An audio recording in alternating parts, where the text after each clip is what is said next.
राज प्रथम मैं हूं आपके साथ वैष्णवी झा। मध्य प्रदेश और छत्तीसगढ़ के इस खास बुलेटिन में बहुत स्वागत है आपका। बुलेटिन की शुरुआत करने से पहले नजर डालेंगे हेडलाइंस पर। गर्लफ्रेंड को लेकर छात्रों के बीच पथराव, झगड़े में एक युवक की गई जान। भारत जोड़ो यात्रा में उपद्रव करवा सकती है बीजेपी, मध्य प्रदेश कांग्रेस का बड़ा आरोप। सीएम शिवराज की अध्यक्षता में कैबिनेट बैठक आज हुई, महाकाल लोक से राजस्व बढ़ाने की है प्लान।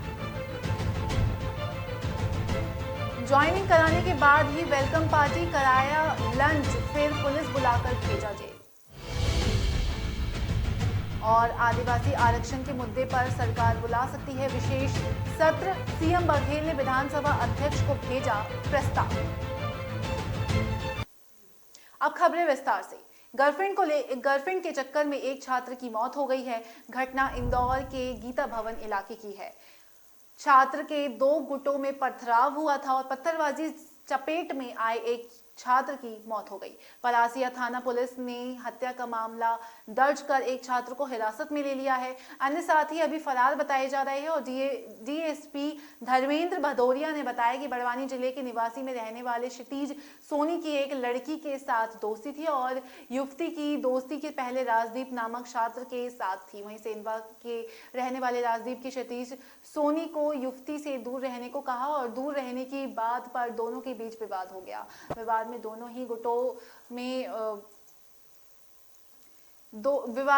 ही गुट एक दूसरे को गीता भवन पर आने की चुनौती दी और क्षितिज अपनी मित्र सुजल राठौर निवासी निवाली जिला बड़वानी के साथ गीता भवन चौराहे पर पहुंचे थे और पहले राजदीप और क्षितिज के बीच कहासुनी हुई। वहीं कहासुनी के बाद दोनों में पत्थरबाजी शुरू हो गई। आरोपी राजदीप ने अपने दो अन्य साथी के साथ मिलकर क्षितिज पर पथराव कर दिया और घटना में बीच बचाव करने आगे आया सुजल पत्थरबाजी की चपेट में आ गया। गंभीर रूप से घायल सुजल को इलाज के लिए एमवाई अस्पताल ले जाया गया। अस्पताल में सुजल की मौत हो गई। वहीं मौत के बाद पुलिस ने 3 लोगों के खिलाफ हत्या का मामला दर्ज किया। एक छात्र को हिरासत में लेकर पुलिस जो है वो पूछताछ कर रही है और मृतक सुजल बी फार्मा का छात्र था और पलासिया पुलिस के मुताबिक दोनों पक्षों में अचानक पत्थरबाजी शुरू हो गई थी और मौके पर मौजूद छात्र सूर्य प्रकाश पटेल ने बताया कि आरोपी 3 थे और तीनों ने पत्थरबाजी की और बीच बचाव में सुजल की जान चली गई। कन्याकुमारी से कश्मीर तक निकाली जा रही राहुल गांधी की भारत जोड़ो यात्रा में बढ़ते हुजूम से भारतीय जनता पार्टी बौखला गई है। अब यह यात्रा मध्य प्रदेश में प्रवेश करने जा रही है। वहीं प्रवेश करने के दौरान जो है वो 20 नवंबर को होगी और इससे पहले ही मध्य प्रदेश की बीजेपी सरकार डरी और सहमी हुई नजर आ रही है। इसका उदाहरण एक दिन पहले जो है वो पूर्व नेता प्रतिपक्ष गोविंद सिंह डोटासरा के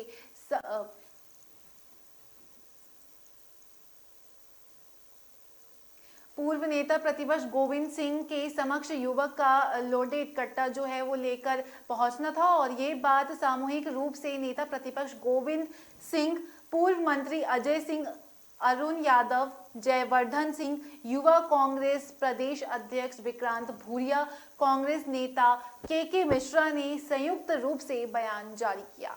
सोशल मीडिया पर बयान जारी करते हुए उन्होंने कहा कि आगामी 20 नवंबर को राहुल गांधी की यात्रा मध्य प्रदेश में प्रवेश कर रही है, लेकिन इस यात्रा से पहले ही यात्रा से संबंधित डॉक्टर गोविंद सिंह की यात्रा में जिस तरह से एक व्यक्ति कट्टा लेकर प्रवेश कर गया और गोली चलाई, उससे ये स्पष्ट होता है कि बीजेपी सरकार जानबूझकर यात्रा को समुचित सुरक्षा व्यवस्था उपलब्ध नहीं करा रही है। सभी नेताओं ने कहा है कि ये घटना ठीक उसी दिन हुई जिस दिन प्रदेश कांग्रेस अध्यक्ष कमलनाथ ने इंदौर में आधिकारिक रूप से राहुल गांधी की भारत जोड़ो यात्रा को लेकर मीडिया को संबोधित किया और पूरे कार्यक्रम को सार्वजनिक किया। इसे सिर्फ सहयोग नहीं माना जा सकता। वहीं सभी नेताओं ने आशंका व्यक्त की है कि राहुल गांधी की यात्रा जब मध्य प्रदेश में प्रवेश करेगी तो भारतीय जनता पार्टी असामाजिक तत्वों के माध्यम से यात्रा में व्यवधान उत्पन्न कर सकती है। नेताओं ने कहा कि सत्ताधारी दल होने के नाते बीजेपी की ये जिम्मेदारी है कि वह भी जिम्मेदारी से अपना काम करे और बीजेपी सरकार राहुल गांधी की यात्रा को निर्विघ्न संपन्न होने दे। मध्य प्रदेश के मुख्यमंत्री शिवराज सिंह चौहान की अध्यक्षता में कैबिनेट की आज यानी बुधवार को बैठक हुई।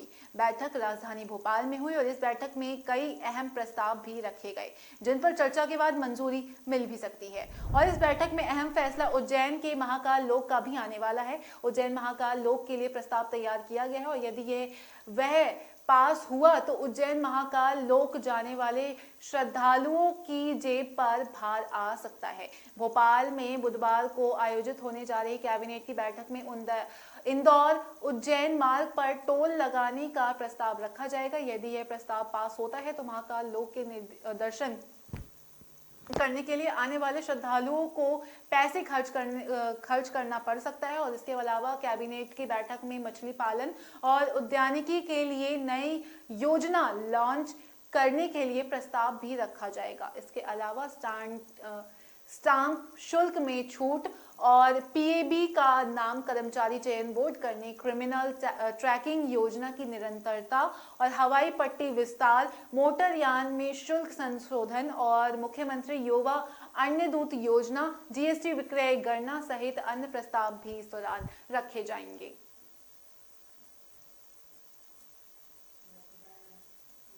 छत्तीसगढ़ के बस्तर जिले में संयुक्त संचालक ऑफिस में सहायक संपरीक्षक अधिकारी बन जब ज्वाइन करने आए तो एक व्यक्ति को संयुक्त संचालक और ऑफिस के स्टाफ ने वेलकम पार्टी देने के बाद पुलिस बुलाकर उसे जेल भिजवा दिया। दरअसल संयुक्त संचालक ने सहायक संपरीक्षक अधिकारी पर फर्जी ज्वाइनिंग लेटर लाकर जगदलपुर में ज्वाइनिंग कराने का आरोप लगाया। वहीं कोतवाली पुलिस ने संयुक्त संचालक एस टांडे की शिकायत पर फर्जी अधिकारी के खिलाफ एफआईआर दर्ज कर आरोपी को अपने हिरासत में ले लिया। और दरअसल बस्तर जिले के संयुक्त संचालक ऑफिस में असिस्टेंट ऑडिटर की पोस्ट पर बादल गुप्ता नामक एक व्यक्ति पहुंचा। उसने अपना ज्वाइनिंग लेटर दिखाकर बकायदा असिस्टेंट ऑडिटर की पोस्ट पर ज्वाइनिंग कर ली। इस दौरान खुद संयुक्त संचालक और ऑफिस के स्टाफ ने असिस्टेंट ऑडिटर की वेलकम पार्टी दी, साथ ही उसे लंच भी कराया। लेकिन कुछ ही देर बाद पता चला कि बादल गुप्ता जो है वो जिस लेटर को वो ज्वाइनिंग करने के लिए पहुंचे थे वो लेटर पूरी तरह से फर्जी था और गुप्ता फर्जी अधिकारी बन ज्वाइनिंग के लिए वहां पहुंचा हुआ था। जानकारी मिलने के बाद तुरंत संयुक्त संचालक ने कोतवाली पुलिस को इसकी जो सूचना दी गई और जिसके बाद पुलिस ऑफिस पहुंची और बादल गुप्ता को हिरासत में लेकर अपने साथ थाने ले गई।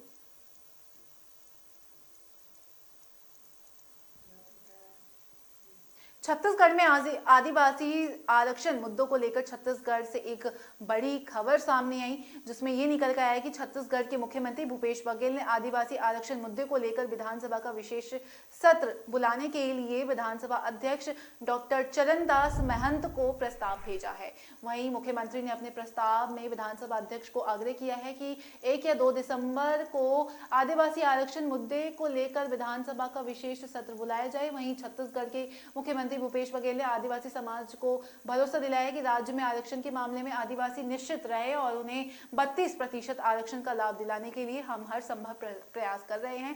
वहीं महाराष्ट्र, तमिलनाडु और कर्नाटक में आरक्षण की विधिक स्थिति का अध्ययन करने के लिए छत्तीसगढ़ शासन की ओर से वरिष्ठ अधिकारियों एवं सामाजिक कार्यकर्ता का दल शीघ्र ही वहां जाएगा और अध्ययन दल की गठन एवं इस संबंध में आवश्यक दिशा निर्देश को लेकर सामान्य प्रशासन विभाग मंत्रालय द्वारा आदेश भी जारी किया जाएगा। वहीं मुख्यमंत्री ने कहा है कि आदिवासियों के हित और उनके संरक्षण के लिए संविधान में जो अधिकार है उसका पालन हमारी सरकार कर रही है और हमारी स्पष्ट मंशा है कि संविधान द्वारा अनुसूचित जनजाति वर्ग को प्रदान किए गए सभी संवैधानिक अधिकार उन्हें प्राप्त हो।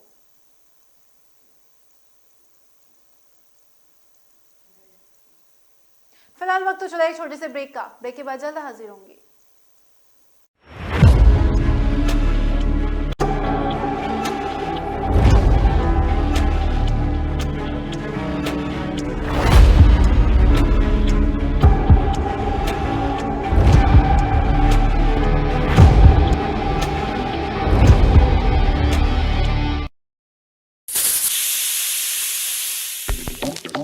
भिगोना पड़ेगा, उबालना पड़ेगा, पर कौन बोला? रेसिपी फॉलो करना पड़ेगा। थोड़ा रोस्ट, थोड़ा फ्राई, थोड़ा लो, थोड़ा हाई, थोड़ा अपना वाला ट्राई। मेरा ट्विस्ट, मेरा टेस्ट, मेरा ट्विस्ट।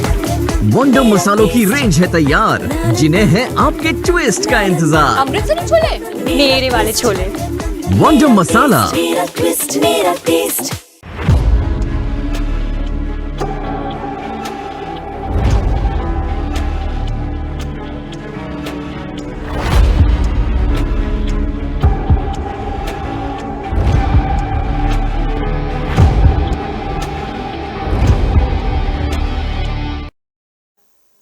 ब्रेक के बाद स्वागत है आपका। बढ़ेंगे अगली खबर की ओर।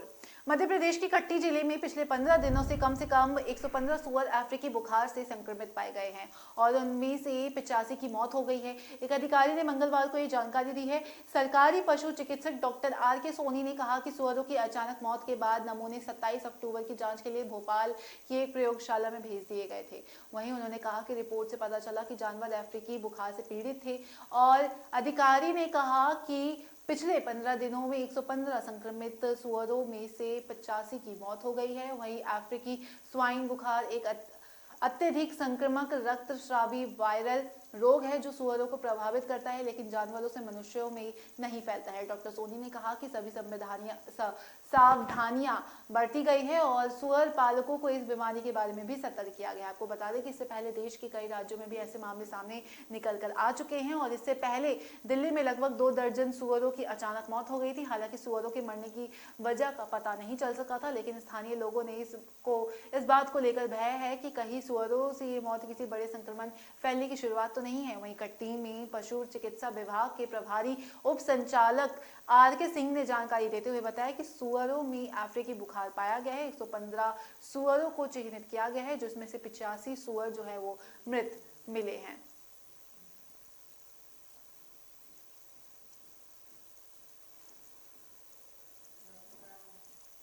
कांग्रेस नेता प्रतिपक्ष गोविंद सिंह राजपूत की सुरक्षा में बड़ी चूक का मामला सामने आया। मंगलवार को भिंड इलाके में भारत जोड़ो यात्रा में शामिल होने के दौरान एक युवक लोडेड कट्टा लेकर उनके पास जा पहुंचा और उसने गोविंद सिंह के समर्थक की कनपट्टी पर वह कट्टा लगा दिया। इस दौरान वहां मौजूद समर्थकों ने युवक के हाथ से कट्टा छीन लिया। जानकारी के अनुसार कन्याकुमारी से लेकर कश्मीर तक राहुल गांधी द्वारा निकाली जा रही भारत जोड़ो यात्रा के सिलसिले में नेता प्रतिपक्ष गोविंद सिंह मंगलवार को भिंड के ग्राम लक्ष्मणगढ़ पहुंचे थे।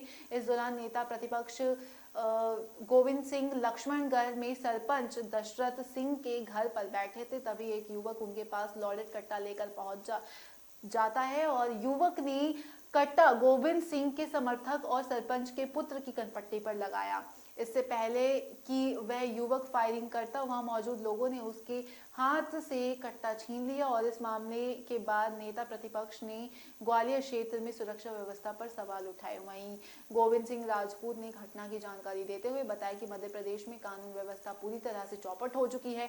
मध्य प्रदेश के भिंड जिले में आज भारत जोड़ो यात्रा को लेकर महाराजापुरा थाना क्षेत्र अंतर्गत सरपंच के दरवाजे पर बैठे 200 से 250 लोग पानी पी रहे थे और उसी समय एक असामाजिक तत्व आया और उसने अपनी जेब से कट्टा निकालकर बलवीर सिंह तोमर पार्षद के लड़के छोटू तोमर की कनपट्टी पर रख दिया और इस दौरान हमारे कार्यकर्ता ने उसे ऐसा करते हुए देख लिया और उसके हाथ से कट्टा छीन लिया। हमारे कार्यकर्ताओं की जो उंगली में चोट भी आई है और इसके बाद ग्रामीण उसे मारने लगे तो उसने उसे बचा लिया। उन्होंने कहा कि ये घटना जो है वो दुर्भाग्यपूर्ण है। न प्रदेश में सुरक्षा व्यवस्था हाशिए पर आ गई है।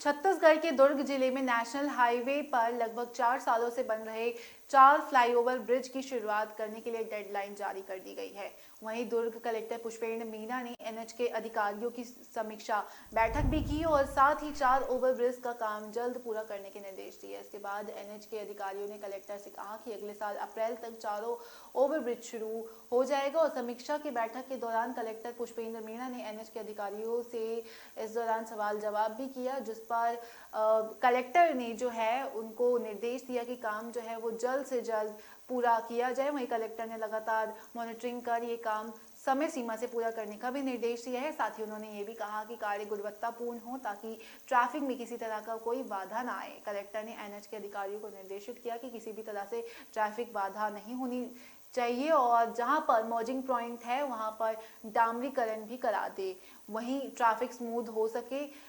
और एनएच के अधिकारियों ने बताया कि मर्जिंग पॉइंट में डामरीकरण करा दिया गया है, जहां पर तकनीकी रूप से दिक्कत है वहां पर भी यह कार्य रोका गया है। कलेक्टर ने ब्यूटिफिकेशन कार्य में भी शीघ्र आरंभ करने के निर्देश दिए हैं। उन्होंने ओवरब्रिज के नीचे वाली जगह प्लांटेशन के निर्देश भी दिए हैं।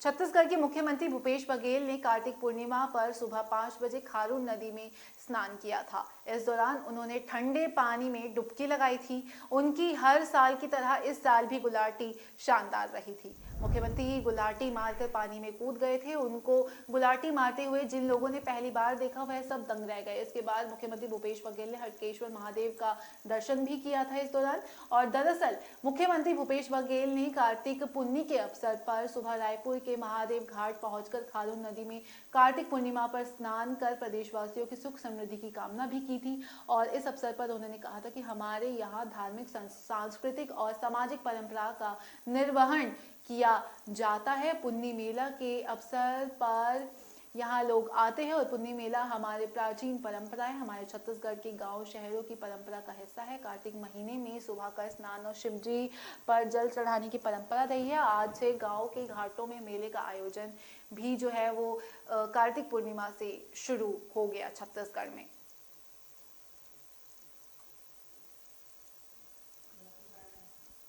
मध्य प्रदेश में 2 पहिया वाहन चालकों की सुरक्षा को मद्देनजर रखते हुए हेलमेट का उपयोग करो अभियान चलाया जा रहा है। जिन वाहन चालकों ने हेलमेट का इस्तेमाल नहीं किया उनके खिलाफ एक्शन भी लिया गया।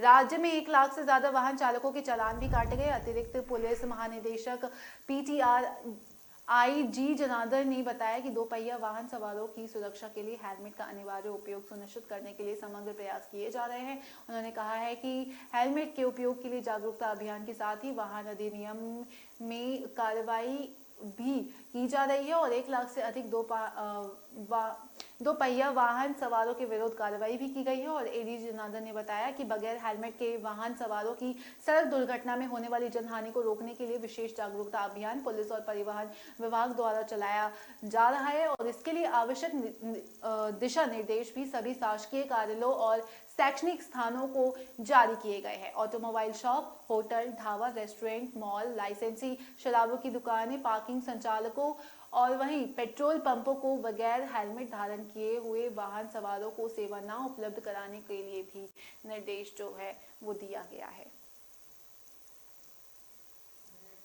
वक्त तो चला एक छोटे से ब्रेक का, बने रहिए राज प्रथम के साथ।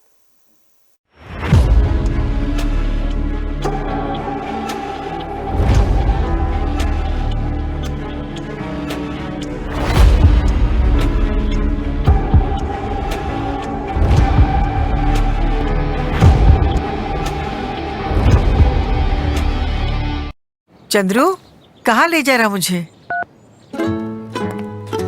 किराया पूछा? उबर ऑटो है मैम, किराया सही है।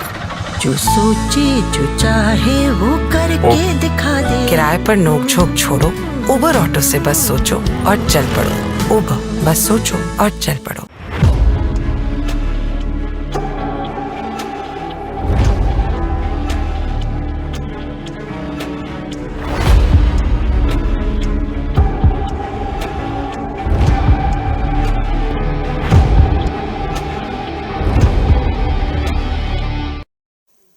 ब्रेक के बाद स्वागत है आपका। बढ़ेंगे अगली खबर की ओर। छत्तीसगढ़ के बस्तर में इन दिनों एक पूर्व इंजीनियर की चारों तरफ चर्चा हो रही है और हजारों लोग इनकी मुरीद हो गए हैं। और आप अब ये सोच रहे होंगे कि आखिर इन्होंने ऐसा क्या किया है। ये इंजीनियर नहीं, इंजीनियर चाय वाला के नाम से पहचाने जाते हैं। जो एक बार इनकी चाय का स्वाद चख लेता है वह उनकी मुरीद हो जाते हैं। शाम होते ही जगदलपुर चौपाटी पर स्थित इस इंजीनियर की चाय की गुमटी में लोगों का जमावड़ा लगना शुरू हो जाता है। जनाब की चाय में वो जादू है कि एक प्याली चाय पीने के लिए लोग लंबे समय से इंतजार करने के लिए भी तैयार हो जाते हैं और चाय पीने के बाद बस यही कहते हैं कि वाह, मजा आ गया। दरअसल मैकेनिकल इंजीनियर की पढ़ाई करने के बाद प्रयास नाग ने 2 साल तक नौकरी भी की है, लेकिन नौकरी उन्हें रास नहीं आई। इसके बाद उन्होंने नौकरी छोड़कर जगदलपुर शहर में शहीद पार्क चौपाटी पर एक चाय की गुमटी खोली और प्रयास नाग ने अपने हुनर पर पूरा विश्वास था और आज उनका ये विश्वास जीत गया है। लोग दूर दूर से उनकी चाय पीने के लिए चौपाटी पर आते हैं। प्रयास की जो चाय है वो आज चारों ओर चर्चे में है और इसके साथ ही इस दुकान पर वस्तरिया लोकल व्यंजन बोबो भाजिया और हरी चटनी भी लोगों को परोसी जाती है, जिसे जनता बड़े चाव से खाती है। इंजीनियर चाय वाला प्रयास लोगों को चाय पिलाकर आज मोटी कमाई भी कर रहे हैं और जब प्रयास ने इस बारे में पूछा तो उन्होंने कहा कि इंजीनियरिंग की पढ़ाई करने के बाद एक प्राइवेट कंपनी में अच्छे पैकेज पर उन्हें नौकरी भी मिल गई थी, लेकिन उन्हें खाना बनाने का बड़ा शौक था। नौकरी में उनका मन नहीं लग रहा था, इसलिए उन्होंने अपने शौक को ही अपना पेशा बनाने की ठानी और चाय की गुमटी खोल दी, जिसका नाम उन्होंने इंजीनियर चाय वाला रखा।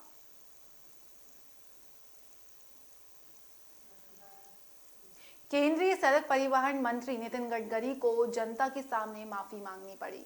गडकरी मध्य प्रदेश में सड़कों को स्थिति देखकर काफी दुखी हुए और ये वही सड़कें हैं जिन्हें मुख्यमंत्री शिवराज सिंह चौहान अमेरिका की सड़कों से बेहतर बताते हैं। आज इन्हीं सड़कों के कारण गडकरी ने लोगों से खुले मंच पर माफी भी मांगी थी और इस दौरान जनता को इस सड़क के कारण परेशानी हुई, इसको लेकर उन्होंने नाराजगी भी दिखाई। दरअसल केंद्रीय सड़क परिवहन एवं राजमार्ग मंत्री गडकरी ने मंडला और जबलपुर में आयोजित समारोह में सड़कों का भूमि पूजन और लोकार्पण भी किया था और इस दौरान उन्होंने मध्य प्रदेश की तमाम सड़कों का जिक्र भी किया था। इस दौरान एक मंडला जबलपुर हाईवे के बारे में चर्चा करते हुए उन्होंने हाईवे निर्माण की गुणवत्ता से असंतुष्टि जाहिर करते हुए इसके कारण लोगों को हुई परेशानियों के लिए उन्होंने माफी मांगी थी और इतना ही नहीं, उन्होंने इस दौरान अधिकारियों के इस सड़क के निर्माण कार्य में सुधार करने के लिए निर्देश भी दिए थे और जल्द नया टेंडर जारी करने के लिए भी कहा था। उन्होंने इस दौरान सड़क के विकास को देश का विकास बताया और उन्होंने कहा कि अगर गलती है तो इसके लिए हमें माफी जरूर मांगनी चाहिए।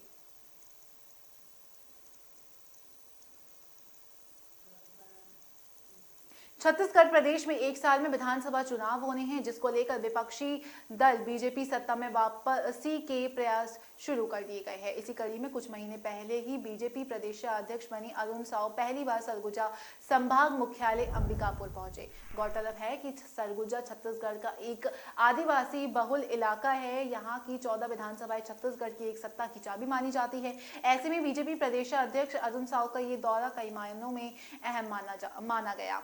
वहीं छत्तीसगढ़ बीजेपी के प्रदेश अध्यक्ष अरुण साव रविवार शाम को बिलासपुर की ओर से सड़क मार्ग से होते हुए अंबिकापुर पहुंचे थे और इससे पहले सरगुजा की सीमा में प्रवेश करते तारा से लेकर उदयपुर और उदयपुर से लेकर अंबिकापुर तक अरुण साव का कई जगहों पर उनका काफिला रोका और उनका जोरदार स्वागत हुआ था। लेकिन प्रदेश अध्यक्ष के स्वागत में जितने लोग की भीड़ जुटाने की कोशिश सरगुजा बीजेपी संगठन ने की थी, उतनी भीड़ सड़क पर नजर नहीं आई थी।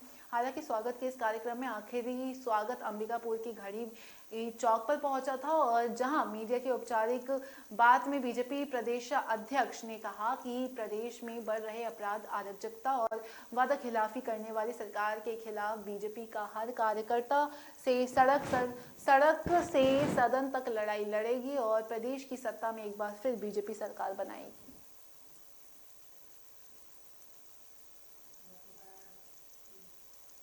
मध्य प्रदेश में विधानसभा चुनाव की उल्टी गिनती शुरू हो गई है। सालों तक ही एक ही पार्टी में साथ रहे मध्य प्रदेश के दो राजघराने अब आमने सामने आ गए हैं। वहीं केंद्रीय मंत्री ज्योतिरादित्य सिंधिया के गढ़ में सेंध लगाने के लिए कांग्रेस ने पूर्व मुख्यमंत्री दिग्विजय सिंह के बेटे और 2 बार विधायक बने जयवर्धन सिंह को मैदान में उतारने की तैयारी है। वहीं विधानसभा चुनाव 2023 को लेकर भारतीय जनता पार्टी और कांग्रेस लगातार हर मोर्चे पर निगाहें रख रही है और केंद्रीय मंत्री ज्योतिरादित्य सिंधिया और पूर्व मुख्यमंत्री दिग्विजय सिंह राजघराने से आते हैं। दोनों ही परिवार पिछले कई सालों से कांग्रेस में रहे हैं और हालांकि कांग्रेस में रहते हुए इन परिवारों के बीच शुरू से ही प्रतिस्पर्धा देखी गई है और अब केंद्रीय मंत्री ज्योतिरादित्य सिंधिया बीजेपी की ओर से प्रतिनिधित्व कर रहे हैं, जबकि पूर्व मुख्यमंत्री दिग्विजय सिंह का कद कांग्रेस में भी कभी कम नहीं हुआ है। इस बार पूर्व मुख्यमंत्री दिग्विजय सिंह के पुत्र और विधायक जयवर्धन सिंह ग्वालियर चंबल क्षेत्र की राजनीति में हस्तक्षेप कर रहे हैं। वे लगातार सिंधिया के गढ़ में सेंध लगाने की कोशिश भी कर रहे हैं। ऐसा माना जा रहा है कि ग्वालियर चंबल संभाग की 34 विधानसभा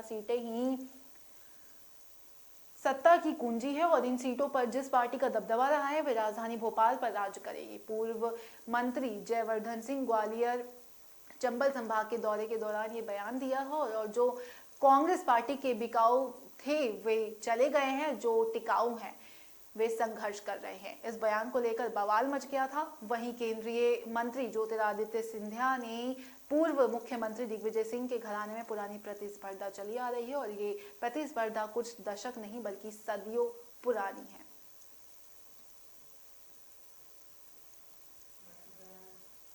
छत्तीसगढ़ के बस्तर जिले में इन दिनों असामाजिक तत्वों का गुंडाराज चल रहा है। पिछले कुछ दिनों से लगातार एक के बाद एक बड़ी वारदातें सामने भी आ रही है। इस गुंडागर्दी का वीडियो भी बाकायदा सोशल मीडिया पर जमकर वायरल हो रहा है। दरअसल जगदलपुर शहर में कुछ ऐसे दिनों से मारपीट और लूटपाट की वारदात बढ़ गई है और शाम होते ही असामाजिक तत्वों की टीम लूट की वारदात को अंजाम देने के साथ ही सरेआम किसी भी युवक की पिटाई कर रहे हैं। नेशनल हाईवे पर शराब के नशे में असामाजिक तत्व लगातार तलवार लहराकर लोगों की जान खतरे में डाल रहे हैं और आपसी गुटबाजी और मारपीट की वारदात इस हद तक बढ़ गई है कि शहर के बीच सड़कों में मारपीट की वारदातें हो रही है। इस बढ़ते हुए गुंडाराज से अब जगदलपुर शहर में लोगों में डर का माहौल बन गया है। अब लोग रात होते ही अपने घर से बाहर निकलने में हिचकते हैं।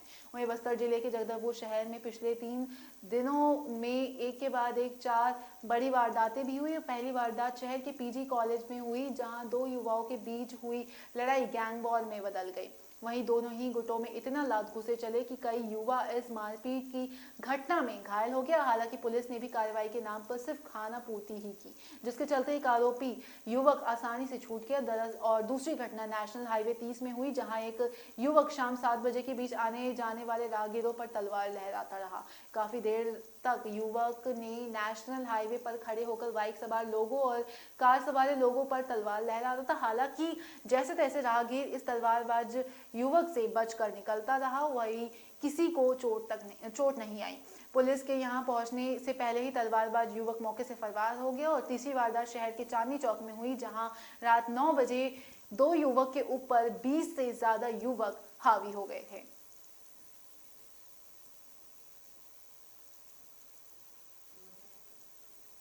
मध्य प्रदेश और छत्तीसगढ़ के बुलेटिन में फिलहाल इतना ही। मुझे दीजिए इजाजत। नमस्कार।